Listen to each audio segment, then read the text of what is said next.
Hi guys. स्वागत है आप लोगों का एक बार फिर से मेरे यूट्यूब चैनल पे।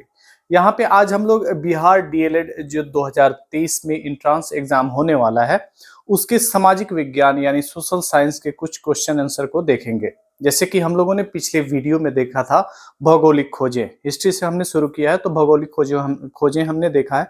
उसी में दूसरा टॉपिक जो है वो अमेरिकी स्वतंत्रता संग्राम है, उसको आज हम लोग देखेंगे। अगर आप लोग ये वीडियो अच्छे से देख लेते हैं तो अगर इस टॉपिक से कोई क्वेश्चन आने वाला होगा तो इससे बाहर का नहीं होगा। आप लोग इतना विश्वास करके चलें, अच्छा से पढ़ेंगे तो नंबर आप लोगों को अच्छा आएगा और गवर्नमेंट कॉलेज भी मिल जाएगा। तो चलिए शुरू करते हैं आज का ये सेशन। कहता है कि अमेरिकी स्वतंत्रता संग्राम, ब्रिटेन ने उत्तरी अमेरिका के 13 राज्यों में उपनिवेश स्थापित कर लिया था। जैसे कि हमने पिछले वीडियो में कल पढ़ा था कि जैसे कि अमेरिगो वेस्पुसी, आप लोगों ने कोलंबस और अमेरिगो वेस्पुसी का नाम सुना था कल, कि उन्होंने किसी ने अमेरिकी महाद्वीप का खोज किया था और किसी ने अमेरिका का ही खोज किया था। तो जैसे ही खोज हुआ, अमेरिका का खोज हुआ, अमेरिका का पता लगा यूरोपीय देशों के लोगों को, तो वहां पे उपनिवेश बनाने के लिए एक होड़ सी मच गई, जिसमें इंग्लैंड, फ्रांस, हॉलैंड, स्पेन, ये सारे देश जो है बहुत तेजी से वहां पहुंचे और अधिकतर क्षेत्रों को अपने कब्जा में ले लिया। अब धीरे धीरे उस पे उपनिवेश यानी व्यापार के माध्यम से अपने कब्जे में ही ले लिया था, ठीक है ना। तो इंग्लैंड ने क्या किया कि 13 राज्यों के, अमेरिका के 13 राज्य जो उत्तरी अमेरिका में थे उस समय, 13 राज्यों को अपने कब्जे में ले लिया था, अपने उपनिवेश में ले लिया था। तो एग्जाम में क्वेश्चन आ सकता है कि इंग्लैंड ने कितने अमेरिकी राज्यों पे अपना उपनिवेश स्थापित किया था, तो वो था 13। चलिए, जब स्थापित कर ही लिया तो उसके बाद अब उपनिवेश चलाने के लिए, क्योंकि अब पूरी तरह से इंग्लैंड अमेरिका का जो शासन व्यवस्था था इंग्लैंड से चलने लगा था, ठीक है, क्योंकि अमेरिकी लोगों का उसमें कोई योगदान नहीं था, भागीदारी नहीं थी, पूरी तरह से अमेरिका उस पर कब्जा कर लिया था। अब अमेरिका जो है वो अब गुलाम बन चुका था और इंग्लैंड वाले उसे नोच रहे थे, चूस रहे थे, क्योंकि इंग्लैंड वालों का एक ही काम ही था, जैसे कि हमारे देश भारत को भी उन्होंने गुलाम बनाया था, वैसे ही अमेरिका को बहुत पहले ही कर दिया था, ठीक है। तो वहां पे कुछ एक्ट इन्होंने लगाया था, एक स्टाम्प एक्ट आता है जो कि 1765 में अमेरिका पे लगाया गया था इंग्लैंड के द्वारा। और वो इसलिए लगाया गया था क्योंकि इंग्लैंड के प्रधानमंत्री वगैरह लोग चाहते थे कि अमेरिका में अस्थायी सेना रहे, वो भी किसका, इंग्लैंड का। अब इंग्लैंड का अस्थायी सेना अमेरिका में रहे और उसकी भरपाई जो है, उसका जो पैसा है वो अमेरिका के लोगों के द्वारा लिया जाए, तो स्टाम्प एक्ट लगाया गया था। इसका बहुत ज्यादा विरोध हुआ अमेरिका में, ठीक है। उसके बाद इंपोर्ट ड्यूटीज एक्ट 1767 में लगाया गया था ब्रिटेन के द्वारा अमेरिका में। इसमें ऐसा था कि सारा का सारा सामान जो है वो कोई भी विदेशी कंपनी जो थी उससे नहीं खरीदे अमेरिकी लोग, और सिर्फ ब्रिटिश ईस्ट इंडिया कंपनी के द्वारा ही वहां पे खरीदा जाए, चाहे वहां पे कोई मालवाहक जहाज ही ना जाए, ठीक है ना, इस एक्ट के द्वारा। तो इंपोर्ट ड्यूटीज एक्ट कब लगा था, 1767 में। क्वेश्चन ये भी आ सकता है। उसके बाद अमेरिका में एक, अमेरिका के बगल, जैसे कि अमेरिका में इंग्लैंड था ही, तो कनाडा में भी इंग्लैंड था, फ्रांस था। वैसे ही सप्तवर्षीय युद्ध एक होता है इंग्लैंड और फ्रांस के बीच में, जो कि 1756 से लेकर के 1763 तक चलता है। सप्तवर्षीय युद्ध बहुत ही फेमस क्वेश्चन है, ये अक्सर क्वेश्चन एग्जाम में आते रहता है, इसलिए आ सकता है आपके एग्जाम में कि सप्तवर्षीय युद्ध किसके किसके बीच में हुआ था या कब हुआ था। तो यहाँ पे 1756 और 1763 तक चला था और फ्रांस और ब्रिटेन के बीच में ये युद्ध चला था, जिसमें फ्रांस बुरी तरह से हार गया था, ठीक है। तो अब फ्रांस हारने के बाद, जैसे कि मैंने पहले ही कहा था, अमेरिका में ये सब लोग पहुंच गए थे, फ्रांस भी था, इंग्लैंड भी था, हॉलैंड भी था। अब क्या हुआ, फ्रांस वहां से बोरिया बिस्तर उठाता है और अमेरिका को छोड़ देता है, ठीक है ना। और अमेरिका जो है अब देखता है कि फ्रांस यहाँ पे हार गया है और इंग्लैंड जीत तो गया ये युद्ध, लेकिन कमजोर पड़ गया था युद्ध जीतने के बाद भी। चलिए आगे देखते हैं। स्वतंत्रता संग्राम का तत्कालिक कारण, यानी अमेरिकी स्वतंत्रता संग्राम का एक तत्कालिक कारण था, किसी भी घटना का एक तत्कालिक कारण होता है। तो स्वतंत्रता संग्राम का जो तत्कालिक कारण था वो बोस्टन टी पार्टी, जो कि 1773 में हुई थी। कब हुई थी बोस्टन टी पार्टी, बस थोड़ा सा इसको समझ लेते हैं कि बोस्टन टी पार्टी थी क्या। क्या था कि अमेरिका में जो चाय था वो भारतीय, मतलब भारत में जो ईस्ट इंडिया कंपनी के यहाँ पे लोग रह रहे थे वो लोग भेजते थे, यानी भारत से चाय भेजा जाता था अमेरिका में, जो कि अमेरिकी लोगों को ये पसंद नहीं था और काफी उस पर कर वगैरह लगा करके बहुत महंगा दिया जाता था। अब क्या होता है कि अमेरिका का एक बंदरगाह है, बोस्टन एक शहर है, वहां पे बंदरगाह है, वहां पे चाय लदा हुआ जहाज पहुंचता है और अमेरिकी लोग क्या करते हैं, बोस्टन के जो लोग थे वो उस जहाज को अपने कब्जे में ले लेते हैं और सारा का सारा चाय जो है वो समुद्र में फेंक देते हैं और उसको बोस्टन टी पार्टी घटना के नाम से जाना जाता है। इसका बहुत ही विरोध हुआ था और इंग्लैंड ने बहुत सारा प्रतिबंध और बहुत सारा दंडात्मक कार्रवाई जो हुआ था वो अमेरिकी लोगों पे किया था। चलिए, स्वतंत्रता संग्राम के समय ब्रिटेन में जो एक राजा था वो था जॉर्ज तृतीय। क्या था? जॉर्ज तृतीय था। यह बड़ा ही निरंकुश था, अपने मन का सब करता था, टैक्स लगाते जाता था, उसका जो मंत्रिमंडल था उसका बात नहीं सुनता था। ठीक है ना? तो स्वतंत्रता संग्राम का एक कारण जॉर्ज तृतीय का नीति भी था। ठीक है ना? चलिए, अमेरिका में ये जब इंग्लैंड का जो दबाव था बढ़ते जा रहा था, उस समय क्या हुआ कि अमेरिकी लोगों ने एक सम्मेलन किया। कहाँ पे? फिलाडेल्फिया में। फिलाडेल्फिया एक जगह है, वहां पे सम्मेलन होता है, प्रथम सम्मेलन। और वो कब होता है? 5 सितंबर 1774 ईस्वी को। कब होता है? 5 सितंबर 1774 ईस्वी को। ठीक है?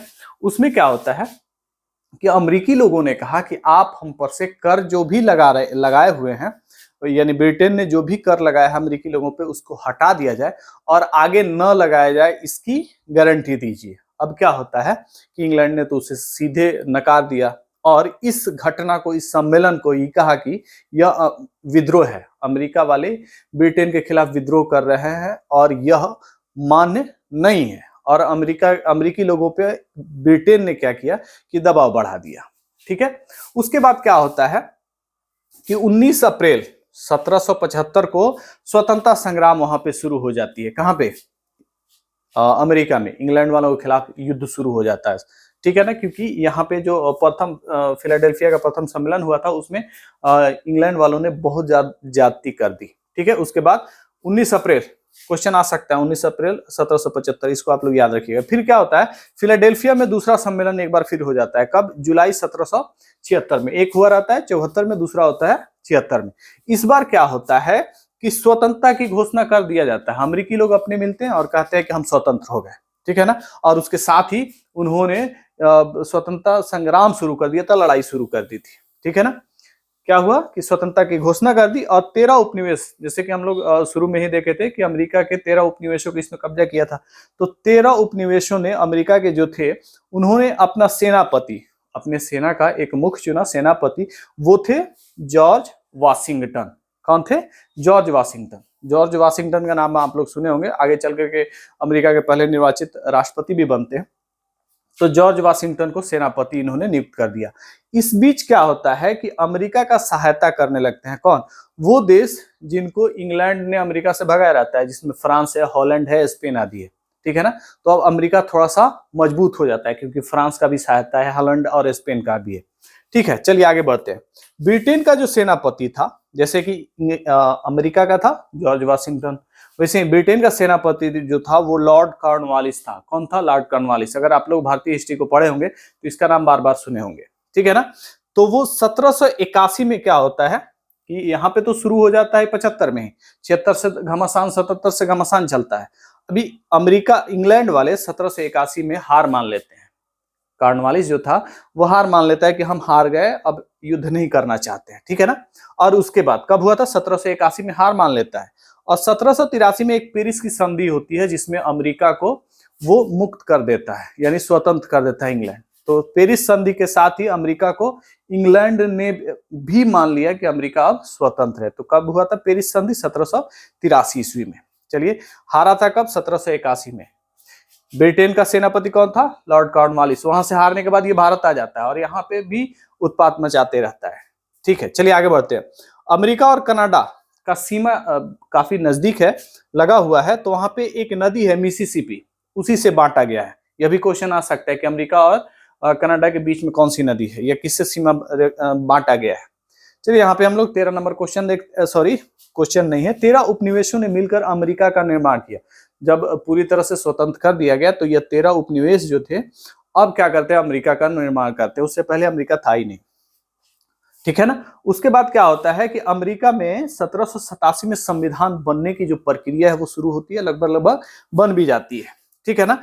लेकिन भारत, अमेरिका में जो संविधान लागू हुआ, पहला लिखित, विश्व का पहला लिखित संविधान जो था वो अमेरिका में ही लागू हुआ था। कब लागू हुआ था? 1789, 1789। आप लोग इसको याद रखिएगा, बहुत ही इंपॉर्टेंट है। विश्व का पहला लिखित संविधान कहाँ लागू हुआ था? अमेरिका में। जॉर्ज वाशिंगटन अमेरिका के पहले राष्ट्रपति भी बनते हैं। यहां तक आप लोग मुझे उम्मीद है कि सब कुछ जान गए होंगे, याद भी हो गया होगा। जॉर्ज वाशिंगटन पहले राष्ट्रपति अमेरिका के। और लिखित संविधान जो है सबसे पहले विश्व में कहाँ लगा था? अमेरिका में। कब लागू हुआ था? 1789 में। बन के कब तैयार हुआ था? 1787 में।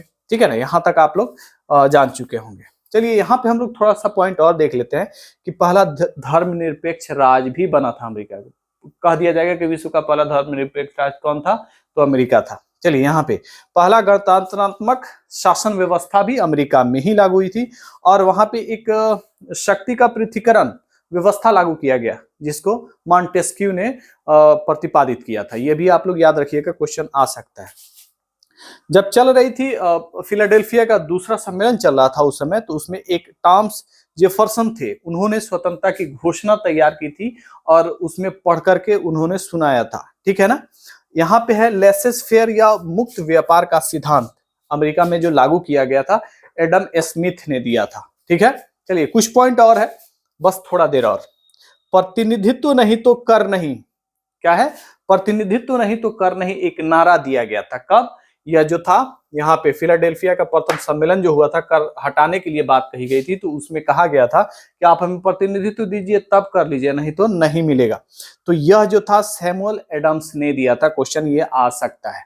ठीक है। उसके बाद स्वाधीनता के पुत्र पुत्रिया नामक संस्था ने स्वतंत्रता संग्राम में कूद करके हिस्सा लिया था और अमेरिका को आजाद कराने के लिए काफी बड़ा योगदान भी निभाया था। वहीं पे कुछ ऐसे वहां पे फिलोसोफर थे, राइटर जो थे, जो लोग क्या करते थे, समाचार पत्रों में, पत्रिकाओं में लिखते थे और अमेरिकी लोगों के अंदर स्वाधीनता की यानी आजादी की भावना को जगाते थे। उसमें कॉमन सेंस एक पत्रिका टाइप का था, जिसमें टॉमस पेन ने लिखा था और लोगों को जगाने का कार्य किया था। तो ये अगर डीएलएड जो 2023 में एंट्रेंस एग्जाम होने वाला है बिहार में, अगर आप उसकी तैयारी कर रहे हैं, तो ये काफी इंपॉर्टेंट पॉइंट्स हैं आपके लिए, काफी इंपॉर्टेंट क्वेश्चन है।